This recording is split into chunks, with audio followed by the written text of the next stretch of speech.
Time था 1 अप्रैल 2012 का और जगह थी साउथ कोरिया। जब एक 28 साल की लड़की अपने स्टोर से बाहर निकलती है और उसके बाद घर की तरफ जाने लगती है। ये नॉर्मल दिनों की बजाय आज थोड़ी लेट हो गई थी और उसके अलावा उसे काफी सारे काम भी करने थे। तो अपने सारे के सारे मार्केट में काम निपटाते हुए जो भी इस टाइम दुकान खुली हुई थी वहां से शॉपिंग करते हुए वो वापस घर की तरफ जाने लगती है। अब उसे घर पर जाने में बहुत ज्यादा लेट हो चुका था और टाइम भी तकरीबन 11 बजे का हो चुका था। तो जैसे तैसे कर वो गलियों से होते हुए अपने घर की तरफ जा रही थी कि इसी टाइम उसने देखा कि सामने एक बंदा अपने घर से अभी अभी बाहर निकल कर आया है और वो शायद थोड़ा नशे में है। तो अपने आप को उससे बचाते हुए वो साइड से निकलने की कोशिश करती है, लेकिन इस टाइम उस बंदे का बैलेंस नहीं बन रहा था, जिसके चलते वो इसी तरीके से हिलते डुलते अब बाहर आया हुआ था। उसके हाथ में एक छोटा सा पैकेट था और जब क्वाक उसके जस्ट पास से ही निकलने वाली थी तभी उसका कंधा उस आदमी को लग जाता है। क्वाक उससे माफी मांगती है और उसके बाद वहां से आगे बढ़ने लगती है, लेकिन शायद ये बंदा सच में ही बहुत ज्यादा इस टाइम नशे में था, जिसके चलते वो उसकी सॉरी को तो सुनता ही नहीं है और उसके साथ लड़ाई करने लग जाता है। क्वाक को अब काफी अच्छे से पता था कि वो पहले ही लेट हो चुकी है और दूसरी तरफ अब इस नशेड़ी के साथ वो नहीं उलझना चाहती थी। तो वो दोबारा से उससे माफी मांगती है और वहां से जाने लगती है, लेकिन वो जो बंदा था उसे ये बात बहुत ज्यादा अजीब लगती है कि इसने मुझे टच करने की कोशिश की, क्योंकि वो अब नशे में तो था ही। तो वो इस बारे में तो बिल्कुल भी नहीं सोच पा रहा था कि वो लड़की इसे सॉरी बोलकर अब यहाँ से जा रही है। तो वो उससे लड़ाई करने लग जाता है और वो इतना होश में जरूर था कि वो अच्छे से उसके साथ लड़ाई कर पाता। वो क्वाक के साथ अब आर्ग्यूमेंट करने लगता है। क्वाक बस इससे पीछा छुड़वाना चाहती थी, लेकिन वो बंदा जब ये देखता है कि ये लड़की पूरे तरीके से मुझे इग्नोर कर रही है तो वो जबरदस्ती उसे उठाकर अपने घर पर लेकर जाता है। वहां पर अपने कमरे में ले जाकर बेड पर वो उसे फेंक देता है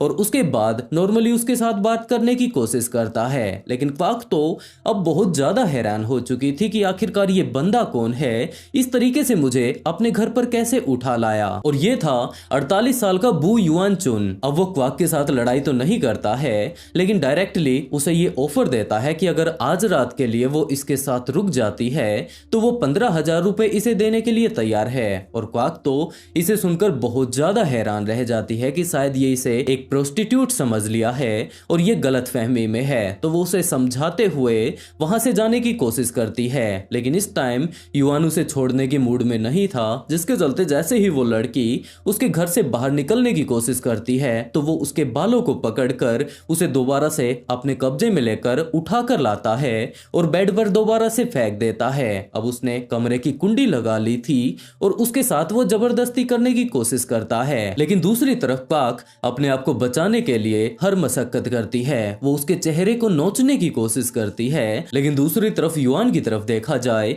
तो अब वो थोड़ा थोड़ा नशे में था और उसे सिर्फ और सिर्फ एक यही चीज दिख रही थी कि उसे अपनी हवस मिटानी है। तो वो अपने चेहरे के ऊपर तो बिल्कुल भी ध्यान नहीं देता है, जबरदस्ती वो उसके ऊपर चढ़ता जा रहा था। अब क्वाक अपने आप को बचाने के लिए और ज्यादा मशक्कत करती है। काफी ज्यादा बुरे तरीके से उसने उसके चेहरे को नोच लिया था और उसके बाद युआन अपने चेहरे की तरफ जब देखता है कि यहाँ से अब ब्लड निकलने लगा है तो वो क्वाक को वहीं पर छोड़कर उस कमरे से बाहर जाता है, क्योंकि इसके जो घर का टॉयलेट था वो इसके कमरे से बाहर बना हुआ था। तो क्वाक जैसे ही ये चीज देखती है कि अब ये बंदा कमरे से बाहर जा चुका है तो वो फटाक से भागकर उस कमरे की कुंडी लगा देती है और भागने की कोशिश करती है कि यहाँ पर और दूसरा कौन सा ऐसा खिड़की या दरवाजा है जहां से ये बाहर निकल पाए। लेकिन इस कमरे में सिर्फ एक छोटी सी विंडो थी जहां से कि सिर्फ उसका सिर निकल सकता था, बाकी बॉडी अब कंधे चौड़े होते हैं तो वो तो नहीं निकल सकते थे। लेकिन इसी टाइम उसने साइड में युआन का मोबाइल देख लिया तो उसने तुरंत पुलिस वालों के पास कॉल किया और अपने पूरी की पूरी सिचुएशन के बारे में पुलिस को बताने की कोशिश की कि कुछ इस तरीके से वो यहाँ पर फंसी हुई है। 경찰입니다. 말씀하세요. 네, 여기 목골놀이터 전에 집인데요. 저 지금 성폭행 당하고 있거든요. 목골놀이터요? 네, 목골놀이터 전에 집인데 어느 집인지 모르겠어요. 지동이요? 네, 경찰대학교 좀 지나서 목골놀이터 가는 길쯤으로요. 선생님 핸드폰으로 위치 조회 한 번만 해볼게요. 네. 저기요, 지금 성폭행 당하신다고요? 네네. 자세한 위치 모르겠어요? और दूसरी तरफ अब बाहर से आवाज आती है, जिसका मतलब साफ साफ यही था कि युआन इस टाइम अपने बाथरूम से बाहर आ चुका है और वो इसी कमरे की तरफ आ रहा है। तो ये लड़की और ज्यादा घबरा जाती है और उसके बाद पुलिस वालों को सारी की सारी डिटेल जल्दी से जल्दी बताने की कोशिश करती है कि वो कहाँ पर फंसी हुई है, एक बंदे ने इसे किडनैप कर लिया है और अब वो इसके साथ जबरदस्ती करने की कोशिश कर रहा है। वो जो कुछ भी पुलिस वालों को बता सकती थी वो सारी ही बातें वो पुलिस वालों को बताती है और उसके अलावा अपने आप को बचाने के लिए जो वो छोटी सी खिड़की थी जिससे कि कोई बाहर निकल ही नहीं सकता, वहां से भी निकलने की कोशिश करने लगती है। लेकिन तब तक युआन उसके दरवाजे पर आ चुका था। आकर दरवाजे पर नॉक करने लगता है कि इस तरीके से दरवाजा बंद करने से कुछ भी नहीं होगा, तुम्हें दरवाजा खोलना ही पड़ेगा।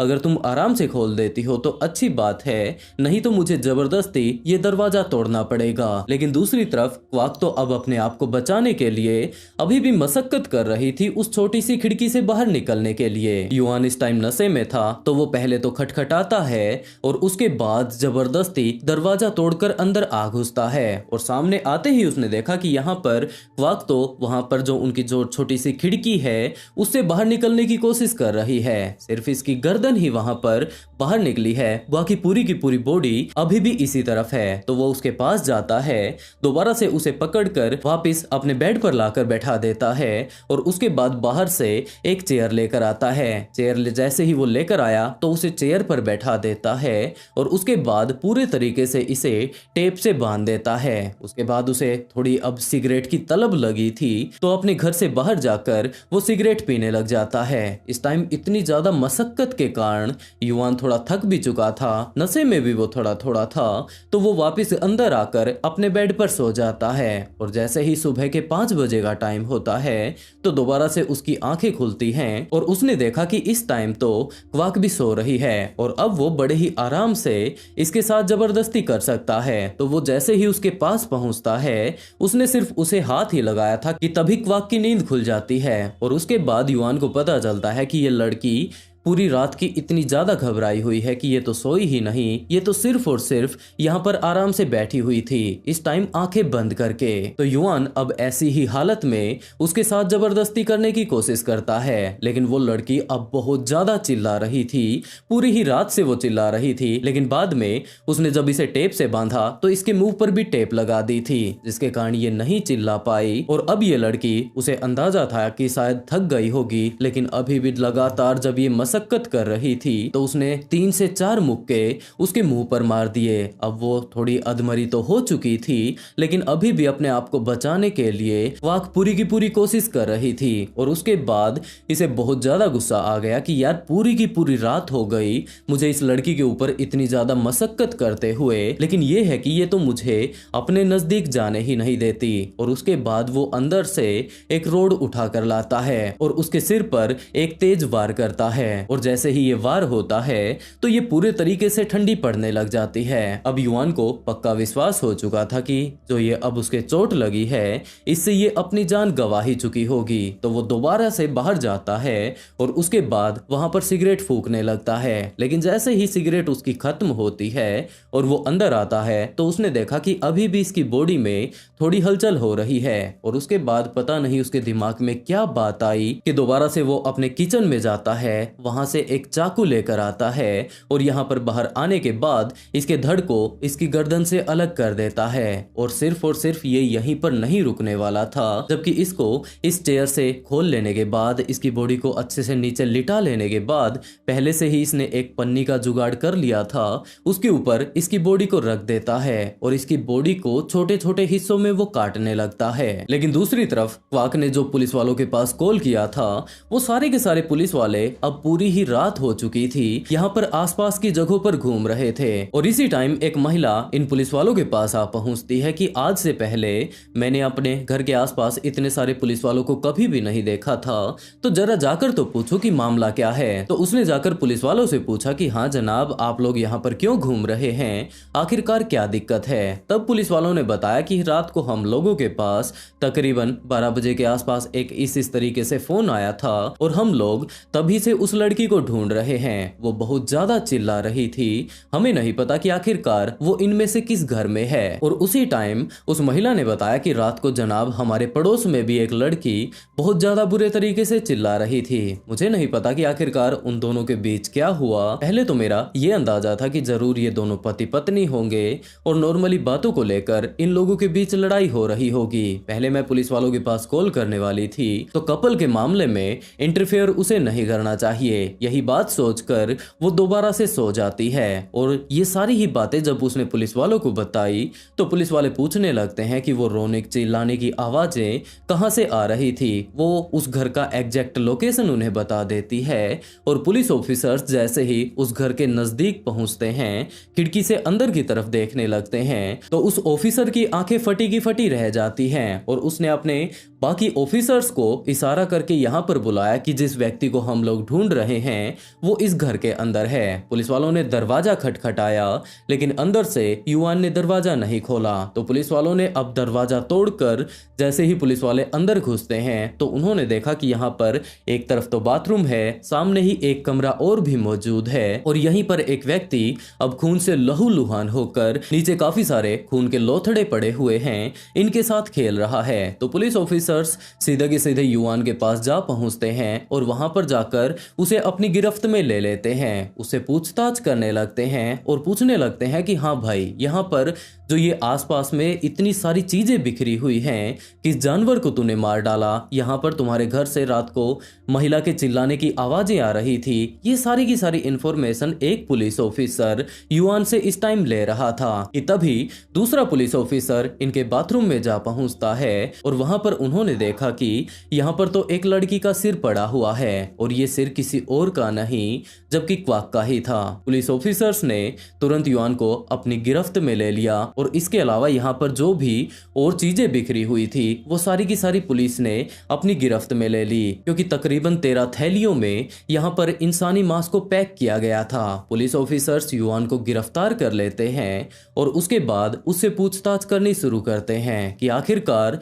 तूने ये क्या कर दिया। युवान ने सारी ही चीजें डिटेल से बताई कि जनाब रात को वो अपने घर की सफाई कर रहा था, उसके बाद जितना भी कचरा उसके पास इकट्ठा हुआ था वो उसे फेंकने के लिए गया था, लेकिन बाहर वो एक लड़की से टकरा जाता है। उस टाइम उसने नशा कर रखा था जिसके चलते वो उस लड़की को अपने साथ ही यहाँ पर उठा लाता है। वो उससे माफी तो मांग रही थी लेकिन उसे ये बात लग रही थी कि जरूर ये लड़की सिर्फ और सिर्फ नॉर्मली उससे माफी मांग कर टोटली तरीके से अगर देखा जाए तो मुझे इग्नोर करके वहां से जा रही थी। तो मुझे गुस्सा आ गया और उसके बाद मैं उसे उठाकर यहाँ पर ले आता हूँ। इस टाइम वो नशे में तो था ही, तो वो उससे फिजिकल रिलेशन बनाना चाहता था। वो उससे पैसे भी ऑफर करता है लेकिन वो लड़की मना कर देती है। अब उसे ये फील होने लगा था कि जरूर ये लड़की इसकी बेइज्जती कर रही है, क्योंकि वो नशे में था, अच्छे से तो कुछ सोच ही नहीं पा रहा था। लेकिन रात को जब वो बहुत ज्यादा चिल्ला रही थी तो उसने उसके मुंह पर टेप लगा दी, यहाँ पर कुर्सी पर उसने उसे बांध दिया था। लेकिन इसके अलावा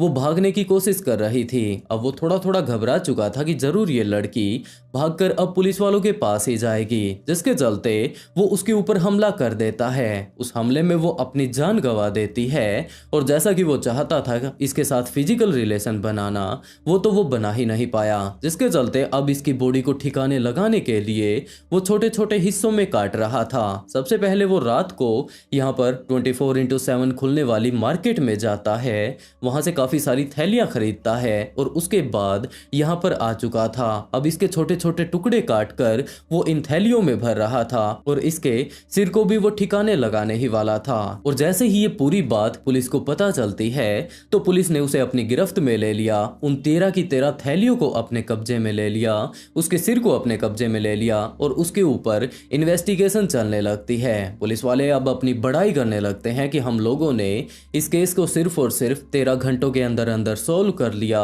12 घंटों में ही हम लोगों ने कातिल को पकड़ लिया। इसी तरीके की काफी सारी वो लोग इस टाइम ढींगे हाँक रहे थे। लेकिन ये पूरा ही मामला तब सामने आ जाता है जब मीडिया ने जाकर पुलिस से वो रिकॉर्डिंग मांगी जो कि आखिरी टाइम में क्वाक के द्वारा पुलिस के पास की गई थी। तो पुलिस ने एक्चुअल कॉल रिकॉर्डिंग तो न्यूज मीडिया को नहीं दी, जबकि उनके बीच होने वाली कन्वर्सेशन के बारे में सारा का सारा प्रिंट आउट निकाल कर मीडिया में दे दिया और ये बात भी कही कि उस लड़की के साथ हमारी सिर्फ और सिर्फ 15 से 20 सेकंड तक बात हुई थी। अगर हमारी ये कॉल रिकॉर्डिंग थोड़ी लंबी चलती तो हम लोग इस बात का अंदाजा लगा सकते थे कि वो लड़की कहाँ पर है, उसकी एग्जैक्ट लोकेशन हम लोग निकाल सकते थे। लेकिन जो ये बातचीत थी वो तो सिर्फ और सिर्फ 15 से 20 सेकंड तक हुई थी और हम लोग उस लड़की को ट्रेस नहीं कर पाए। वो सारी की सारी बातें जो कि उन लोगों के बीच हुई थी, जब वो न्यूज मीडिया में जाती है तो ये बात पता चलती है कि इतनी बातें होने में 15 या 20 सेकंड नहीं लगते, जबकि कम से कम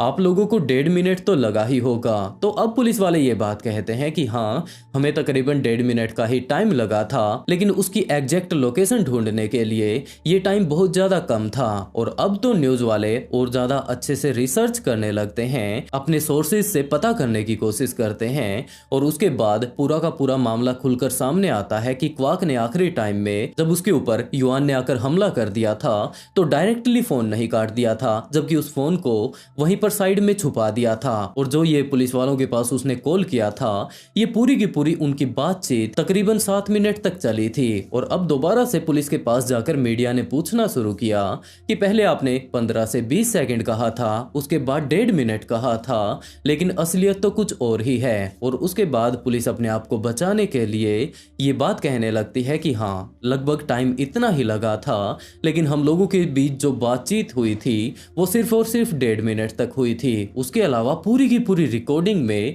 वो लड़की सिर्फ चिल्ला रही थी और हम लोग आम लोगों को डिस्टर्ब नहीं करना चाहते थे कि इस लड़की को कितना ज्यादा ब्रूटल तरीके से मारा गया है। और वैसे अगर वो देखा जाए तो 7 मिनट भी उसकी एग्जैक्ट लोकेशन निकालने के लिए बहुत ज्यादा कम थी। लेकिन वो तो सब ठीक है, लेकिन अभी भी बहुत सारे सवाल ऐसे थे जो कि लोगों के समझ में नहीं आ रहे थे, क्योंकि जब इसने आखिरी टाइम में क्वाक को मार दिया था, वो उसका कहना था कि ये इसे सिर्फ और सिर्फ थैलियों में पैक करके कहीं पर ठिकाने लगाने वाला था। तो अब पुलिस वालों के हाथ में वो सारी की सारी थैलियां लग चुकी थी। उसे पोस्टमार्टम करने के लिए भेज दिया गया था। नॉर्मली तौर पर 2 या 3 लोग ही बड़े ही आराम से पोस्टमार्टम को कंप्लीट कर लेते हैं, लेकिन इसके जो इंटरनल ऑर्गन्स थे उन्हें अलग डाला गया था, जो पैर के हिस्से थे उन्हें अलग डाला गया था, अलग अलग थैलियों में इसे पैक किया गया था। तो तकरीबन इसका पोस्टमार्टम करने में 14 डॉक्टर लगे थे और उन डॉक्टर्स का ये कहना था कि इसके तो बॉडी पार्ट्स को अलग अलग डिवाइड किया गया है, मानो कि ये इनका कलेक्शन इकट्ठा करना चाहता हो। सारा का सारा मांस एक तरफ है, इंटरनल ऑर्गन्स एक तरफ है, अगर देखा जाए लीवर, किडनी, इन सभी को अलग अलग रखा गया है। तो ज्यादा तो सबूत इस बारे में हाथ नहीं लगते हैं, लेकिन जिस तरीके से कि पुलिस वाले अपनी इन्वेस्टिगेशन अब तो कम से कम अच्छे से कर ही रहे थे, उनके सामने ये बात आती है कि कुछ एक साल पहले ही साउथ कोरिया के एयरपोर्ट पर एक व्यक्ति को गिरफ्तार किया गया था। ये अपने बैग में तकरीबन 2000 कैप्सूल के पैकेट डालकर लेकर जा रहा था और जैसे ही सिक्योरिटी ऑफिसर्स ने इसे देखा तो वो उसके सारे के सारे कैप्सूल्स को अपने कब्जे में ले लेती है, उस आदमी को गिरफ्तार कर लेती है। और जब पहली नजर में पुलिस वालों ने इन सारे के सारे कैप्सूल्स की गिनती करनी शुरू की तो उन्हें पता चलता है कि ये तकरीबन 20 से 22 हजार हैं। पुलिस वालों का पहला अंदाजा यही था कि जरूर ये बंदा ड्रग स्मगलिंग कर रहा होगा, क्योंकि नॉर्मली तौर पर अगर देखा जाए कोई व्यक्ति अगर बीमार हो जाता है तो वो 2 पैकेट या फिर 4 पैकेट अपने साथ लेकर जाएगा, ज्यादा से ज्यादा हो सकता है 10 पैकेट वो अपने साथ लेकर जाए, लेकिन 2 से 2500 पैकेटों का ये आदमी क्या करने वाला था। तो पुलिस का यही अंदाजा था कि जरूर इनमें ड्रग्स भरा हुआ होगा। और जब इसकी फोरेंसिक टेस्ट करवाए जाते हैं तो ये बात पता चलती है कि ये किसी भी तरीके का ड्रग्स वगैरह नहीं है, जबकि ये तो कुछ और ही मामला है। दरअसल ये सारी की सारी तो इंसानी बॉडी पार्ट्स का चूरन है। असल में अगर देखा जाए, दरअसल काफी सारे लोग कैनिबलिज्म में विश्वास रखते हैं। उन लोगों का ये मानना होता है कि नॉर्मली तौर पर अगर देखा जाए तो अगर हम लोग अच्छे से खाते पीते रहते हैं तो हमारे शरीर का कोई भी अंग कमजोर नहीं होता है, लेकिन अगर वो कमजोर हो जाता है तो उसके अंदर काफी सारे इस तरीके के सेल्स होते हैं जो कि उसे अपने आप ठीक कर देते हैं। पहले तो वो बीमार ही नहीं होगा, अगर बीमार हो भी जाता है तो उसके अंदर इतनी कैपेसिटी होती है कि वो अपने आप को रिकवर कर ले। लेकिन उसके बाद भी अगर वो रिकवर नहीं कर पाता है तो हमें कुछ एक ऐसे सेल्स की जरूरत होती है जो कि उसी बॉडी पार्ट्स के हों, और अगर हम लोग उन सेल्स को खा लें तो वो स्पेसिफिक सेल उसी बॉडी पार्ट को जाकर रिकवर करने में मदद करेगा। और इसी तौर पर कैनिबलिज्म के ये कैप्सूल काम आते हैं। दरअसल कैनिबलिज्म के मेडिकल डॉक्टर्स का ये कहना होता है कि अगर हम लोग अपने किसी बॉडी पार्ट्स को खुद ही रिकवर नहीं कर पा रहे हैं तो दूसरी तरफ हम लोग एक हेल्दी व्यक्ति के शरीर के उसी हिस्से को खा लेते हैं, या फिर उस हिस्से के किसी भी तरीके से किसी भी फॉर्म में उसे अपने शरीर में डाल लेते हैं, तो वो सारे ही सेल दोबारा से एक्टिव हो जाएंगे और हमारे उसी शरीर के हिस्से को जाकर वो ठीक करने लग जाएंगे। और इसी के तौर पर जो ये एयरपोर्ट पर बंदा पकड़ा गया था, ये इंसानी मांस के उन्हीं सारे हिस्सों को सबसे पहले तो सुखाया जाता है एक हेल्दी इंसान को काट लेने के बाद, उसके बाद उसके शरीर के उस हिस्से को चूरन के रूप में तैयार कर लिया जाता है। छोटे छोटे कैप्सूल्स में भरकर उसके ये पैकेट तैयार किए गए थे। और ये सारा का सारा जब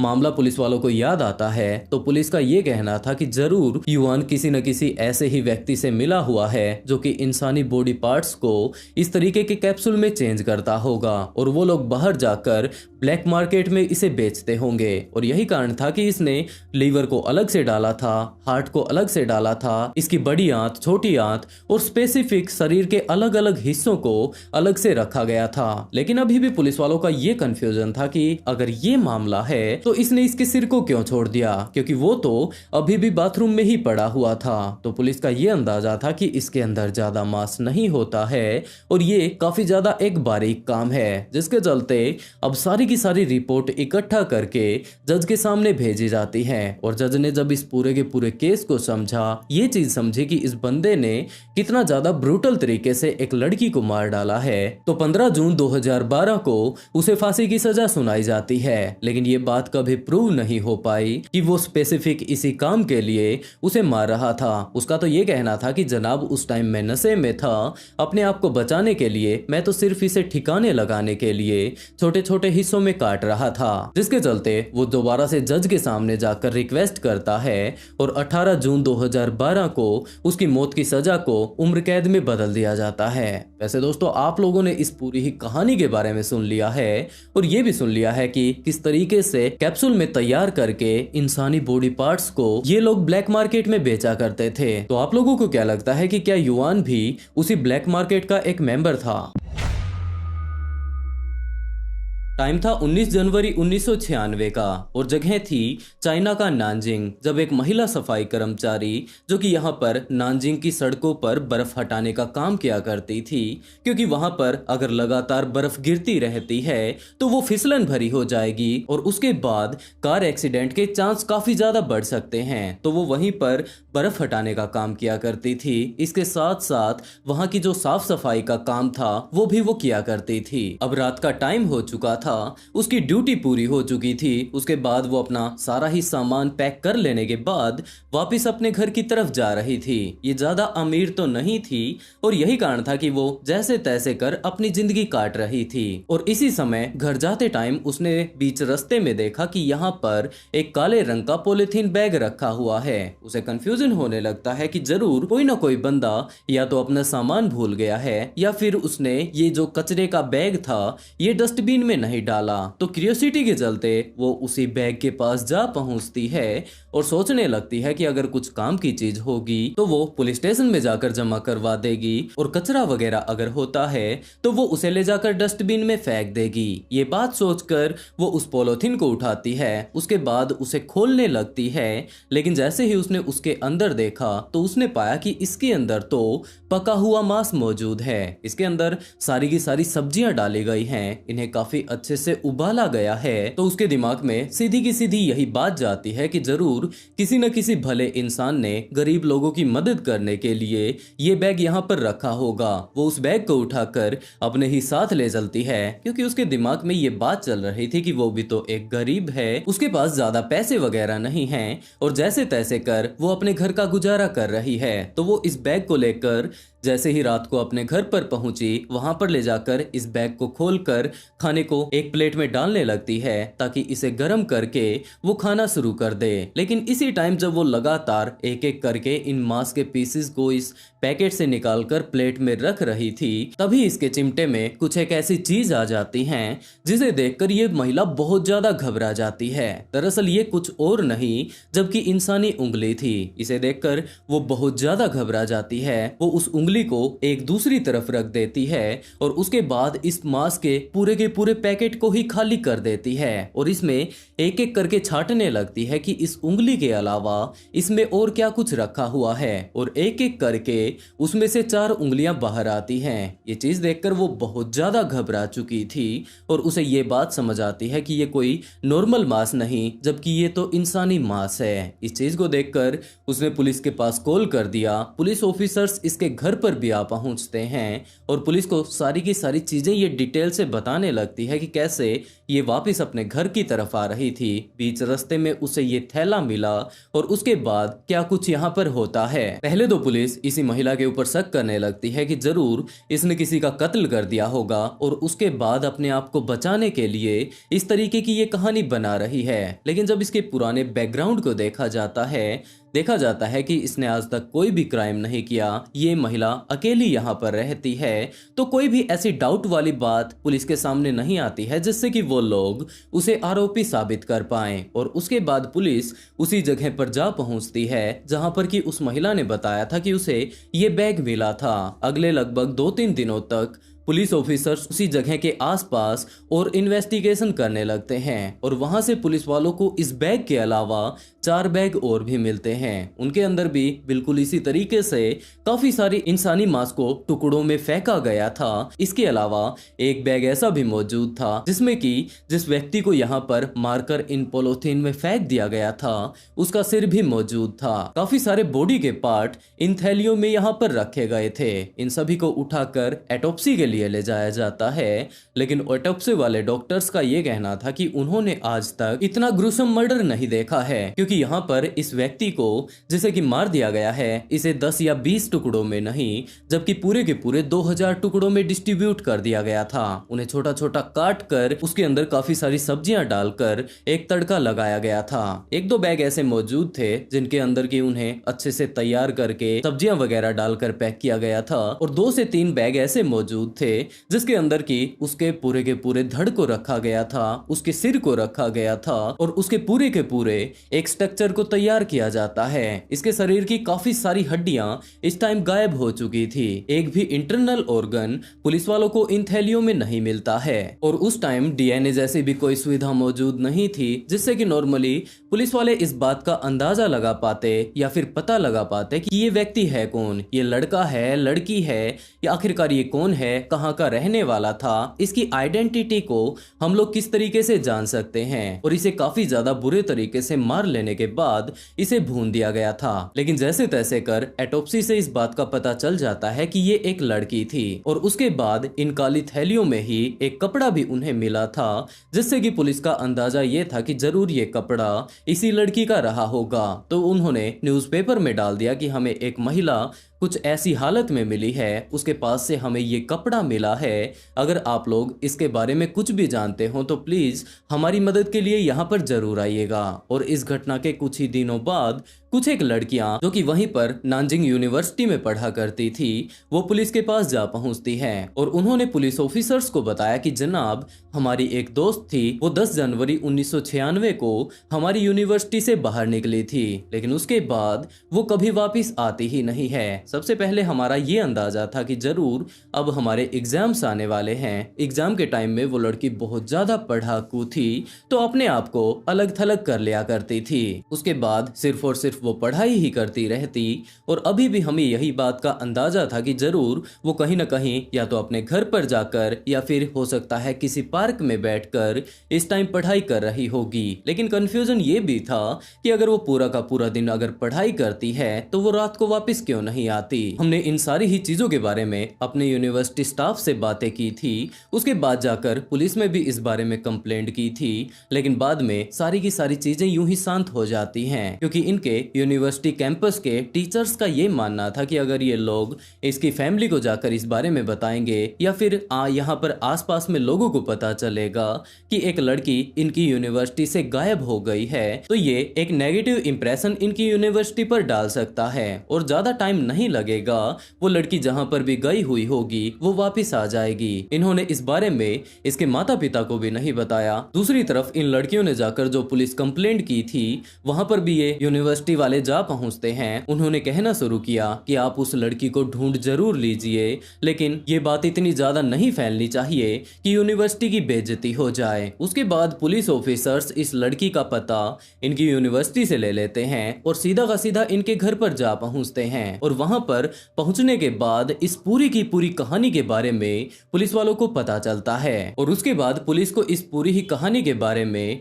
डिटेल से पता चलने लगता है। पुलिस को पता चलता है कि इस लड़की का नाम, जिसकी कि अब हमें बॉडी मिली है, इसका नाम डियाओ आइचिंग है। ये अपने माता पिता के साथ सैनगांव में रहा करती थी। इसके अलावा इसके परिवार में इसकी 2 बहनें मौजूद थी। इसके माता पिता थे लेकिन इनकी आर्थिक स्थिति बहुत ज्यादा खराब थी, जिसके चलते पूरा का पूरा दिन इसके माता पिता मेहनत करते रहते और उसके बाद भी इनके पास इतने पैसे नहीं आ पाते थे कि ये लोग अपनी बच्चियों का अच्छे से पालन पोषण कर पाएं, जिसके चलते अब आइचिंग की बड़ी जो 2 बहनें थी उन्होंने अपनी पढ़ाई छोड़ दी। वो इसी तरह से अपने माता पिता के साथ जाकर उनकी मदद करवाने लगते हैं और अब आइचिंग के भी दिमाग में ये बात आती है कि अगर उसकी बहनों ने ही अपनी पढ़ाई छोड़ दी है तो उसे भी अपनी पढ़ाई छोड़ देनी चाहिए और अपने माता पिता की मदद करनी चाहिए। लेकिन उसकी दोनों ही बहनों ने इस बात से इनकार कर दिया कि इनकी तो जिंदगी बर्बाद हो चुकी है, वो ऐसा बिल्कुल भी नहीं चाहते कि आइचिंग की भी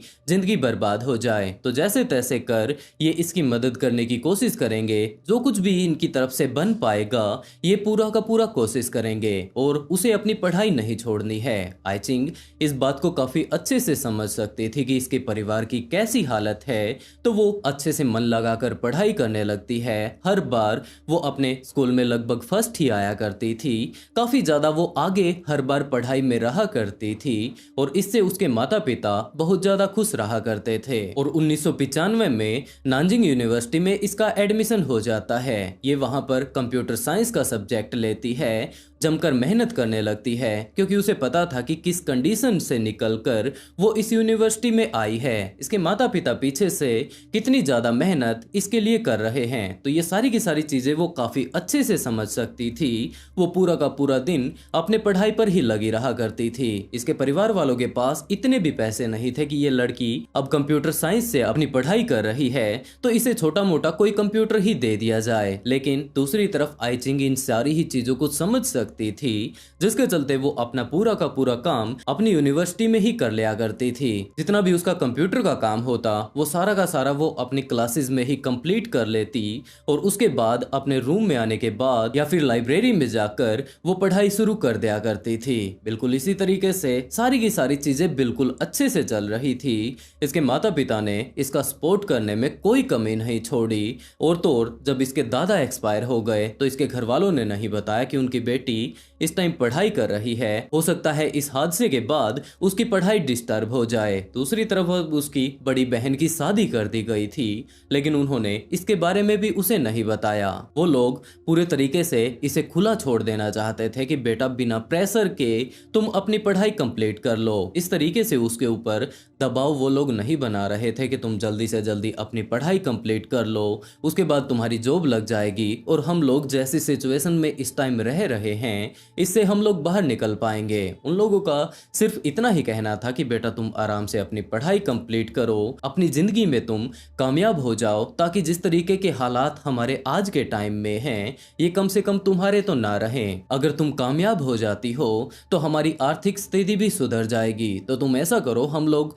तुम्हारे ऊपर किसी भी तरीके का कोई दबाव नहीं दे रहे हैं, बस आराम से कामयाब हो जाओ। आइचिंग भी बिल्कुल ऐसा ही कर रही थी। लेकिन उसके बाद टाइम आता है 10 जनवरी 1996 का, जब रात का टाइम हो चुका था और जिस जगह पर जिस हॉस्टल के जिस रूम में ये रहा करती थी वहां पर इसकी रूममेट अपने कमरे में ही खाना पकाने लगती है। लेकिन हॉस्टल के रूल के अनुसार कोई भी बच्चा अपने रूम में खाना नहीं बना सकता। वो लोग कुकर वगैरह लेकर अपने रूम में आ जाते हैं, वहां पर पूरी की पूरी रात खाना वगैरह बनाकर खाने लगते हैं। जैसा कुछ भी वो लोग खाना चाहते थे, लेकिन आई चिंग इसमें बिल्कुल भी शामिल नहीं थी। उसने एक तरफ तो इन्हें देखा, उसके बाद उससे इस बात से कोई मतलब नहीं था कि ये लोग इस टाइम क्या कर रहे हैं। वो दोबारा से अपने पढ़ाई में लग जाती है, लेकिन सुबह होने से पहले ही उनकी वार्डन को इस बारे में पता चल जाता है कि इस रूम में रात को खाना पकाया गया था। तो वो उन 3 से 4 लड़कियों को वहां पर बुला लेते हैं कि रात को तुम्हारे रूम में कुछ ऐसा हुआ था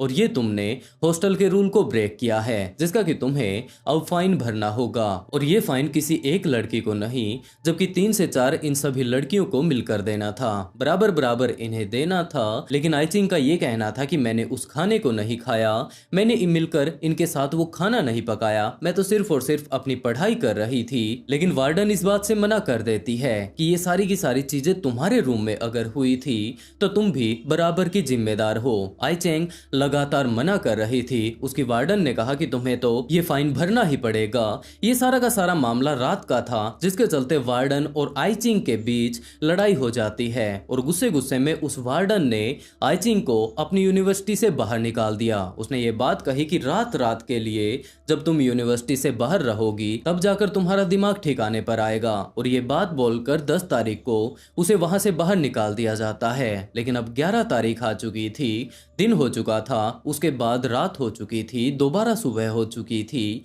लेकिन आई चिंग वापस आती ही नहीं है। उसकी रूममेट का ये अंदाजा था कि जरूर पढ़ाई के चलते ये लड़की बहुत ज़्यादा पढ़ती है, तो हो सकता है ये एग्जाम्स के कारण किसी न किसी अलग थलग ऐसी जगह पर चली गई होगी जहां पर कि वो आराम से पढ़ाई कर पाए। ये किताबी कीड़ा तो है ही, तो हो सकता है वो किसी न किसी जगह पर, या फिर हो सकता है वापस अपने घर पर जाकर इस टाइम पढ़ाई कर रही होगी। लेकिन उसके बाद 2 दिन बीतते हैं, 3 दिन बीतते हैं, 4 दिन बीतते हैं, आई चिंग वापस आती ही नहीं है। और उन्होंने जाकर अपनी वार्डन को इस बारे में डिटेल से जब बताया तो वार्डन भी इस बात को ज़्यादा सीरियसली नहीं लेती है, लेकिन ये लड़कियां उसकी चिंता किया करती थी। तो आखिर में वो पुलिस के पास जाती हैं और वहां पर जाकर पुलिस को सारी की सारी बातें बताने लगती हैं। पुलिस इन्वेस्टिगेशन के लिए यहाँ पर नानजिंग यूनिवर्सिटी में आते हैं। तो यहाँ के टीचर्स ने पुलिस को समझाना शुरू किया कि वो लड़की है बहुत ज्यादा पढ़ाकू है और इस तरीके से अगर आप हमारी यहाँ पर पूछताछ अगर करेंगे तो यूनिवर्सिटी की बहुत ज्यादा बेइज्जती होने वाली है। हाँ, आप अपने तरीके से जाकर उसे ढूंढ लीजिए, हम इस बात के लिए मना नहीं कर रहे हैं, लेकिन प्लीज इस बात पर ज्यादा डिस्कशन मत कीजिए, नहीं तो हमारी यूनिवर्सिटी की बेइज्जती हो जाएगी। और इसी इज्जत को बचाने के लिए उन्होंने आई चिंग की फैमिली को भी इस बारे में नहीं बताया कि उनकी लड़की कुछ इस तरीके से गायब हो चुकी है। और उसके बाद 19 तारीख को तो उस महिला ने वो बैग ढूंढ ही लिया था। पुलिस को पहले इस बारे में कोई अंदाजा नहीं था कि जो वो लड़की गायब हुई है वही इसमें हो सकती है। लेकिन जिस तरीके से कि बाद में इसके जो कपड़े मिलते हैं, उन यूनिवर्सिटी वाली लड़कियों ने इन कपड़ों को पहचान लिया। उस न्यूज़पेपर में देखकर वो पुलिस वालों के पास आ गई थी, तब जाकर ये कंफर्म होता है कि ये कोई और नहीं जबकि आई चिंग ही है। लेकिन अभी भी दिक्कत वाली बात तो ये थी कि भले ही आई चिंग मिल चुकी है, इसके कातिल के बारे में तो पुलिस को कुछ पता ही नहीं था। कोई भी सुराग उस टाइम उन लोगों के हाथ नहीं लगा, सिर्फ और सिर्फ वो 5 पैकेट पुलिस वालों को मिले थे। ना तो उस टाइम डीएनए इतना ज्यादा अपग्रेड हुआ था,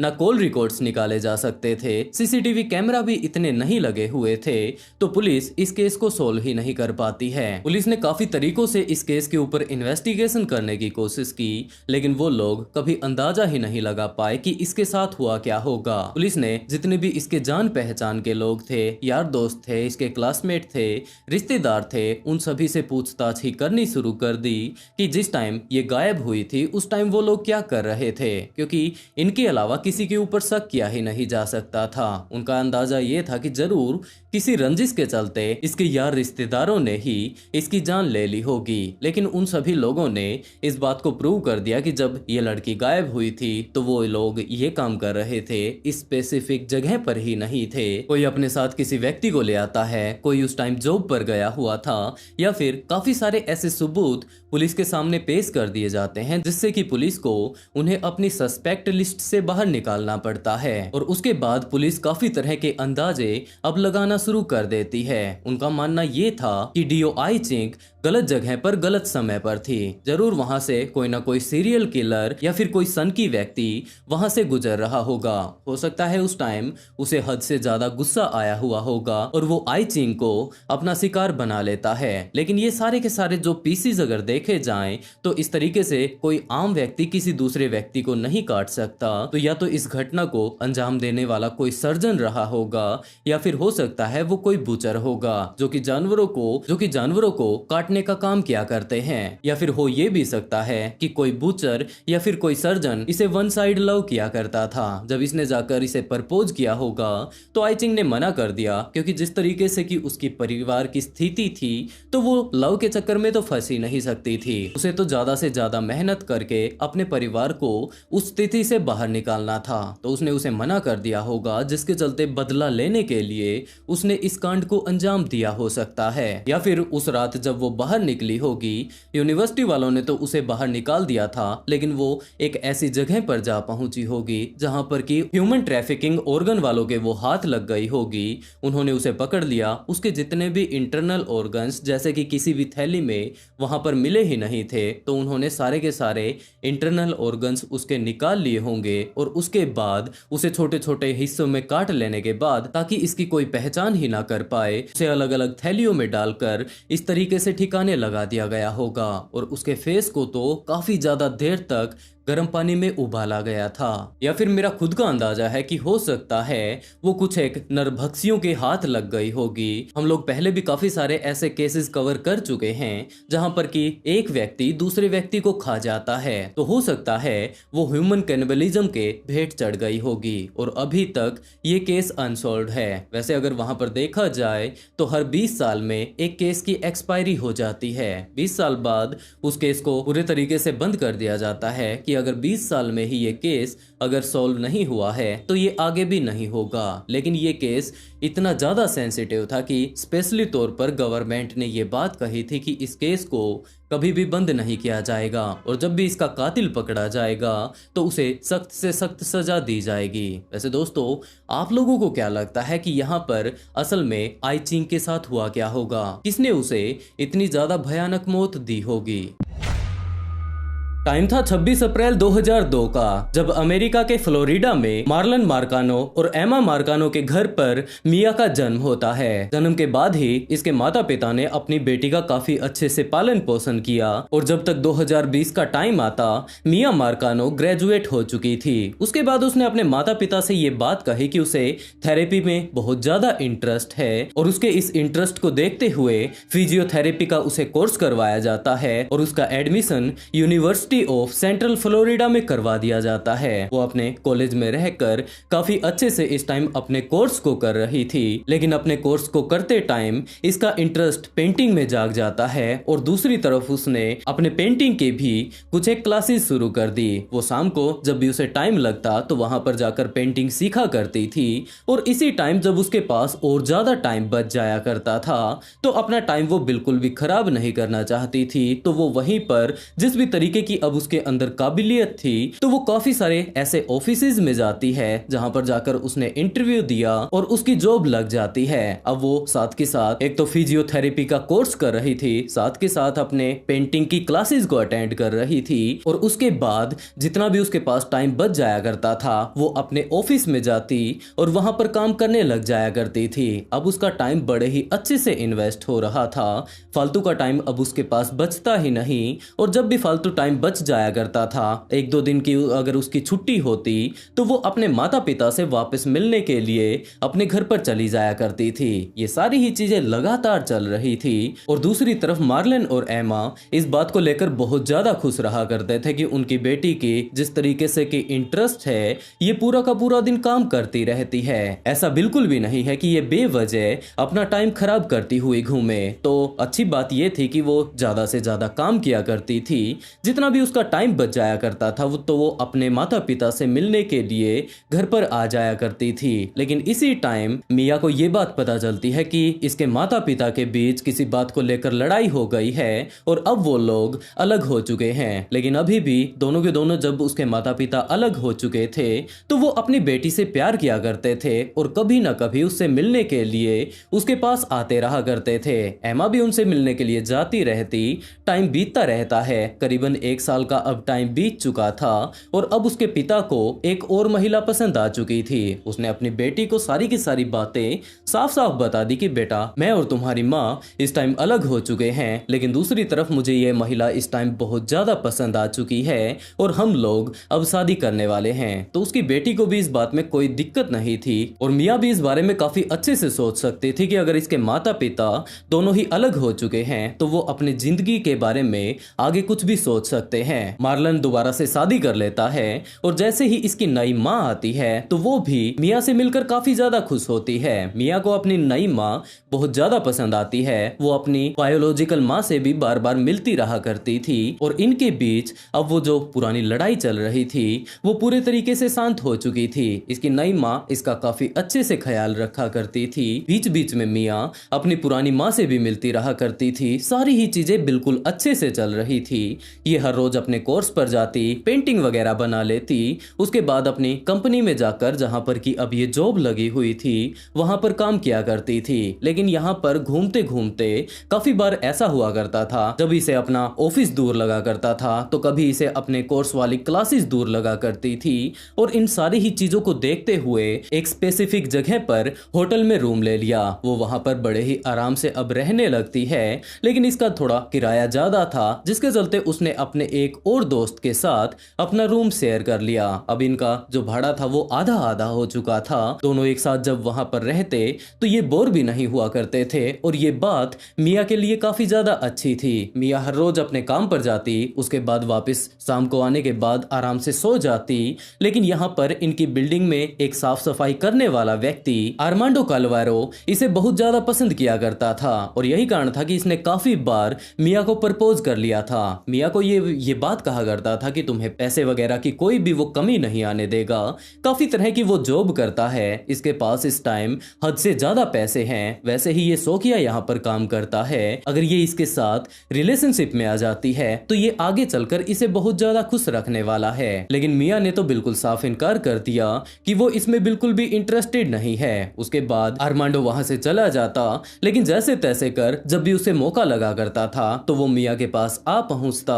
तरह तरह से वो इसे प्रपोज करने की कोशिश करता, अलग अलग तरह के वो इसके पास गिफ्ट लेकर आया करता था। इसके रूममेट भी इस बात को काफी अच्छे से समझ सकती थी कि ये लड़की इसमें बिल्कुल भी इंटरेस्ट नहीं रखती है, लेकिन ये बंदा बिल्कुल अंधे एक पागल की तरह इसके पीछे पड़ा हुआ है। तो वो दोनों ही उसे इग्नोर कर देती हैं और उसके बाद जहां पर भी वो दिख जाया करता था उन्हें वो अपना रास्ता बदल कर कहीं और से निकल जाया करती थी। और उसके बाद टाइम आता है 24 सितंबर 2021 का, जब मिया ने अपने माता पिता के पास कॉल करके ये बात बताई कि अब शनिवार एतवार की छुट्टी होने वाली है तो वो यहाँ पर बोर हो जाएगी। वो ऐसा बिल्कुल भी नहीं चाहती तो वो अपने माता पिता से मिलने के लिए, वैसे भी उसे अपने माता पिता से मिले हुए काफी ज्यादा दिन बीत चुके हैं, तो वो उनके पास मिलने के लिए आने वाली है। तो इस बात को लेकर उसके माता पिता बहुत ज्यादा खुश हो जाते हैं और जब मिया ने बताया था कि वो इस टाइम यहाँ पर पहुंच जाएगी तो उसके माता पिता उसे एयरपोर्ट पर लेने के लिए जा पहुंचते हैं। वो वहां पर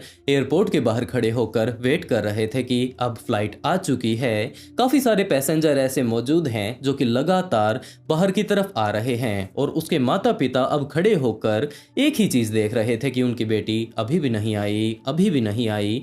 सारे के सारे लगभग पैसेंजर इस टाइम तक आ चुके हैं, तो आखिरकार इनकी बेटी कहां पर गई? और जब तक उन्हें अपनी बेटी दिखाई नहीं दी वो वहीं पर खड़े रहते हैं। लेकिन मिया का तो वहां पर नामो निशान नहीं था।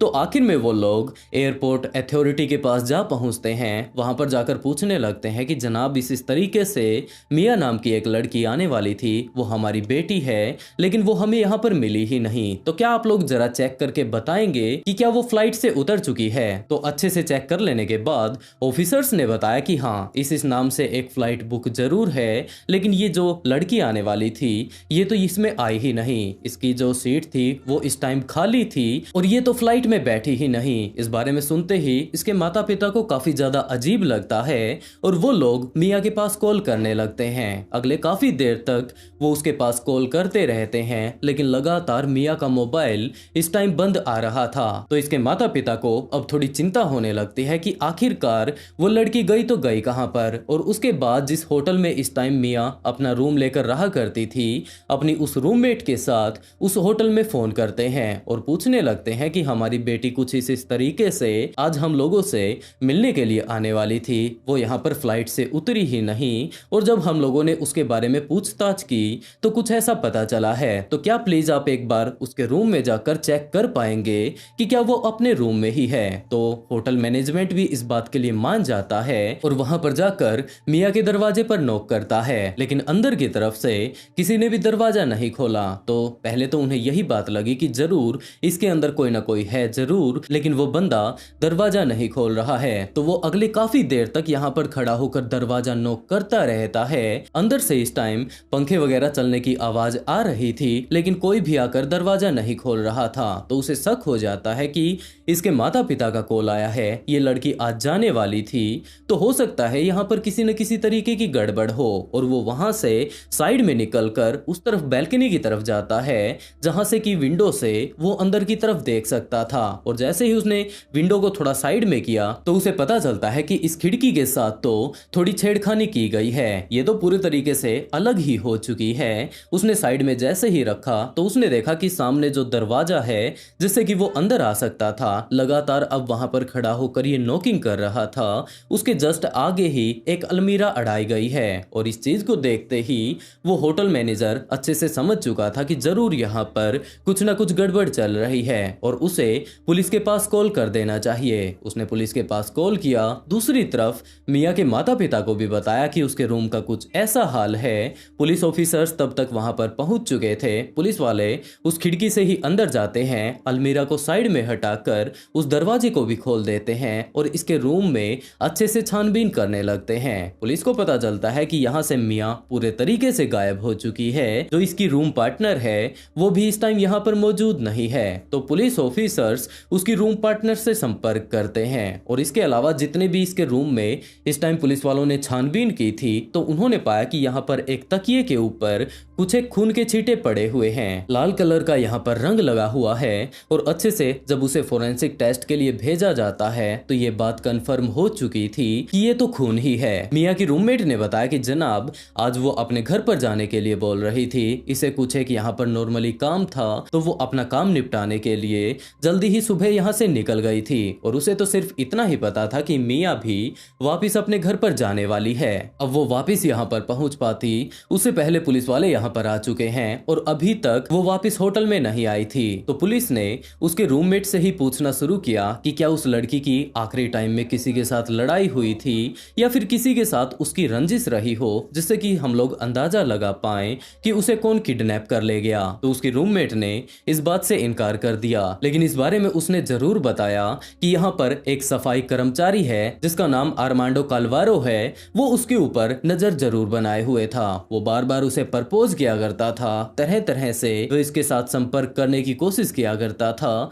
काफी बार उसने इसे प्रपोज किया था लेकिन लगातार ये उसके प्रपोजल को ठुकरा देती थी। इसके अलावा तो मुझे किसी के बारे में भी कुछ भी नहीं पता है। तब तक मिया के घर वाले भी यहाँ पर आ चुके थे। उसका मोबाइल यहीं पर उसके घर पर ही मिल चुका था और जब उसके पूरे ही मोबाइल को अच्छे से चेक किया जाता है तब पता चलता है कि आखिरी टाइम में भी आर्मांडो ने इसके पास बहुत सारे मैसेज किए थे कि ये इसे बहुत ज्यादा खुश रखने वाला है, प्लीज ये इसके प्रपोजल को एक्सेप्ट कर ले, बहुत ज्यादा ये इससे प्यार करता है वगैरह वगैरह। काफी सारी चीजें उसने लिख रखी थी। तो इसके घर वालों को अब पक्का विश्वास हो चुका था कि जरूर उनकी बेटी के गायब होने के पीछे यही बंदा है। इसकी तो किसी के साथ कोई बहस वगैरह भी नहीं थी, सिर्फ और सिर्फ जिसके ऊपर हम लोग शक कर सकते हैं वो तो आर्मांडो ही है। और उन्होंने साफ साफ ये बात आर्मांडो से कह दी कि जहां पर भी उसने उनकी बेटी को किडनैप करके रख रखा है वो उसे वापस सौंप दें। ये लोग इसके ऊपर किसी भी तरीके का कोई केस नहीं करेंगे। लगातार ये बात उसके माता पिता आर्मांडो को बोल रहे थे। उस टाइम उन्होंने उसकी वीडियो भी बनाई थी, लेकिन आर्मांडो तो साफ इनकार कर देता है कि आपकी बेटी मुझे क्या पता कहां पर चली गई, मैं आपकी बेटी से बहुत ज्यादा प्यार जरूर किया करता था, लेकिन यकीन मानिए मुझे नहीं पता कि वो कहां पर चली गई है, जैसा कि आप लोग इस एक्चुअल वीडियो में देख भी सकते हैं। Tati, Mind you you, keep and you mentioning live Tati 20 and no minutes one away knows from here, Tati. and you get a call The all of a roommates sudden. don't even know Tati. You've been sleeping since You 10 keep o'clock, saying and all of a Tati is sudden a you're showing friend. up here at 4 o'clock in the morning Because looking me for and me. Tati were conversating about it, so I finally it came Okay, up. but Should I go Tati and is see if I someone- see anything? No one knows Tati. That's my whole thing. Not Tati even the is roommate an knows employee Tati. here. You She's an employee, but you keep saying Tati is a friend and that you've all hung out together. As of right now, you have work sent tomorrow- you work obsessive tomorrow, texts to Tati? Mia. We have all seen the texts.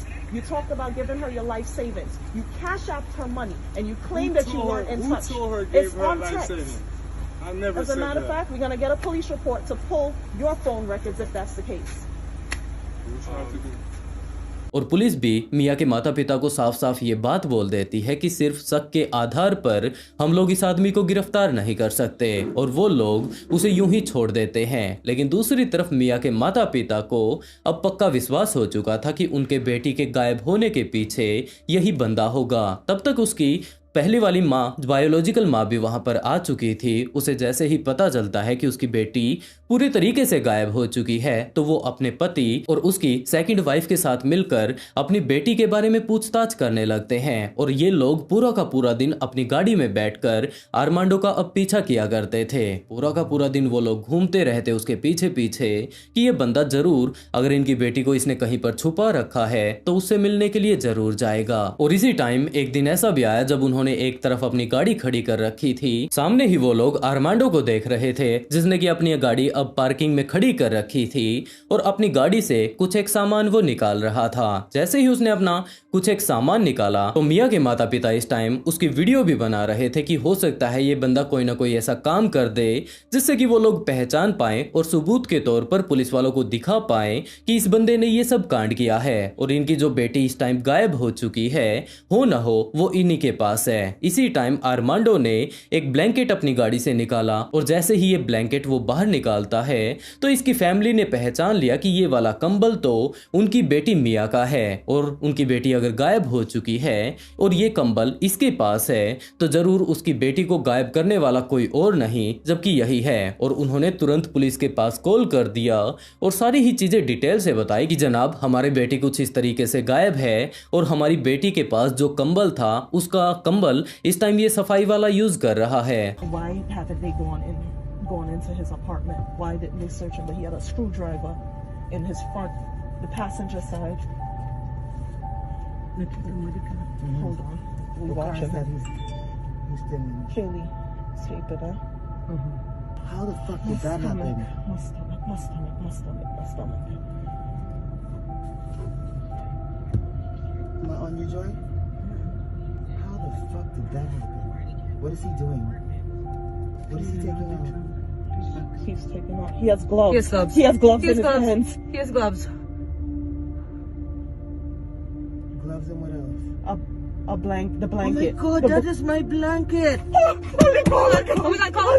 तो हो ना हो उसे गायब करने के पीछे इसी का हाथ है। आप लोग जल्द से जल्द इसे अपनी हिरासत में ले लीजिए और उसके बाद अगर आप थोड़ी सी मशक्कत इसके ऊपर करते हैं तो ये सारी ही चीजें डिटेल से बता देगा कि इस टाइम इनकी बेटी को किडनैप करके इसने कहां पर रख रखा है। पुलिस वाले तुरंत वहां पर आ जाते हैं और आर्मांडो के घर पर जाकर उसे पकड़ लेते हैं और पूछताछ करने लगते हैं कि जो तुम्हारे पास ये कंबल आया है ये तुम कहां से लेकर आए हो। आर्मांडो ने साफ साफ कह दिया कि जनाब ये कंबल तो मेरी दादी ने मुझे दिया था, जो इनकी बेटी का कंबल वगैरह होगा। ऐसा तो है नहीं कि कंपनी सिर्फ एक ही कंबल बनाती है, हो सकता है इनकी बेटी के पास भी वैसा ही कंबल होगा और ये वाला कंबल तो मेरी दादी ने मुझे गिफ्ट किया था। और पुलिस वाले भी यही बात कहते हैं मिया के परिवार वालों से कि एक कंबल के आधार पर हम लोग इसे अरेस्ट नहीं कर सकते, हमारे पास अब इसे अरेस्ट करने के लिए वारंट भी नहीं है, तो हमें इसे छोड़ना होगा। और पुलिस वाले दोबारा उसे वहीं पर छोड़कर वहां से चले जाते हैं। आर्मांडो भी अब मिया की फैमिली से ये बात कहता है कि पुलिस वाले अब यहाँ से जा ही चुके हैं तो प्लीज आप लोग भी यहाँ से चले जाइए। लेकिन इस टाइम पुलिस ऑफिसर्स आराम से नहीं बैठे हुए थे, जबकि उनके कॉल रिकॉर्ड्स को जब वो लोग चेक कर रहे थे कि आखिरी टाइम में आर्मांडो का मोबाइल कहाँ पर एक्टिव था, उसके बाद कहाँ पर ये जाता है। जैसा कि इस फैमिली ने कहा है कि जरूर इसी ने उनकी उनकी बेटी को गायब किया होगा तो ज्यादातर टाइम आर्मांडो का मोबाइल कहां पर एक्टिव रहा था। तो ये सारे के सारे पुराना डाटा जब उसके मोबाइल का निकाला जाता है, किस नेटवर्क से वो जुड़ा हुआ था, कहां पर वो ज्यादा से ज्यादा टाइम बिता रहा था अपना, तो पुलिस को पता चलता है कि ये जंगल में काफी बार गया था, उसके बाद वापिस आया था।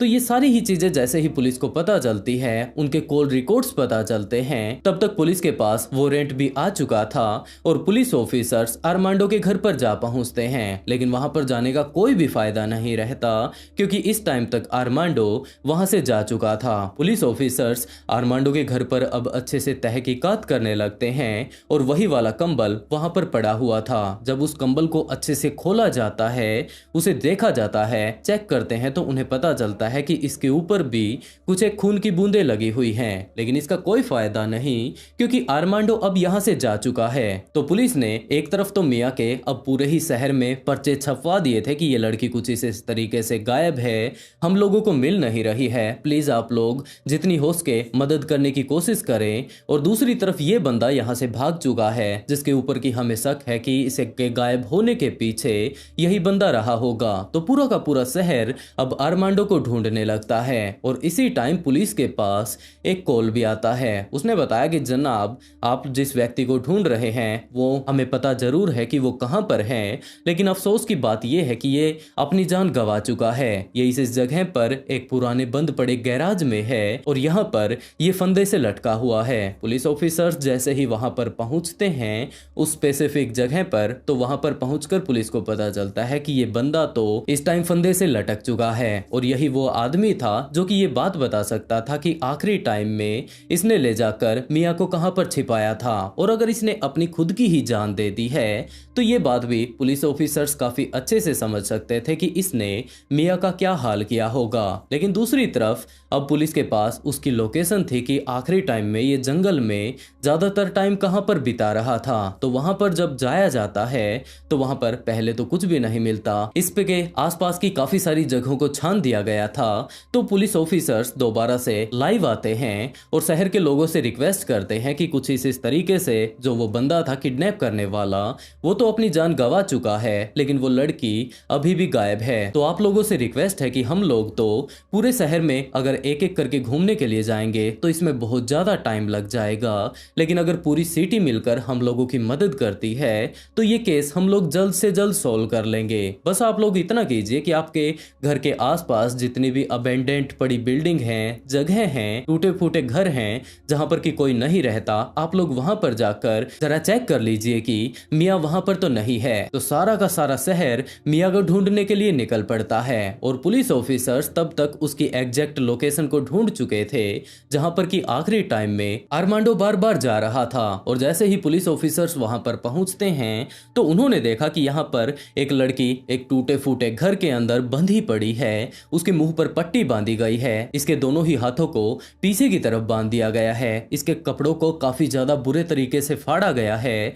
और इस टाइम ये अपनी जान गंवा चुकी है। इसे अपनी जान गंवाए हुए तकरीबन हफ्ता 10 दिन आराम से हो चुका होगा, जिसका कारण यह है कि इसे देखने पर ही पता चल रहा है क्योंकि इसकी बॉडी अब काफी हद तक डिकम्पोज हो चुकी है। जैसे ही उसके माता पिता को वहां पर बुलाया जाता है तो उसके फेस को तो वो लोग देखकर नहीं पहचान पाते, लेकिन उसके कपड़ों से पहचान जाते हैं कि ये कोई और नहीं जबकि उनकी बेटी मिया ही है। और जब उसके फोरेंसिक टेस्ट करवाए जाते हैं, उसे पोस्टमार्टम के लिए भेजा जाता है, तो ये बात कंफर्म हो गई कि ये कोई और नहीं जबकि मिया ही है और कुछ इस तरीके से इस केस को सोल्व कर लिया जाता है। लेकिन दूसरी तरफ अगर आर्मांडो को देखा जाए तो वो भले ही एक लड़की से प्यार करता था, लेकिन जिस तरीके से कि उसने कांड रचा था उसके कारण उसने अपनी खुद की भी जान गंवा दी। और दूसरी तरफ एक लड़की जो कि अपनी जिंदगी में काफी कुछ कमाना चाहती थी, काफी कुछ पाना चाहती थी, बहुत ज्यादा स्ट्रगल वो कर रही थी, अपनी सारी की सारी ख्वाहिशों को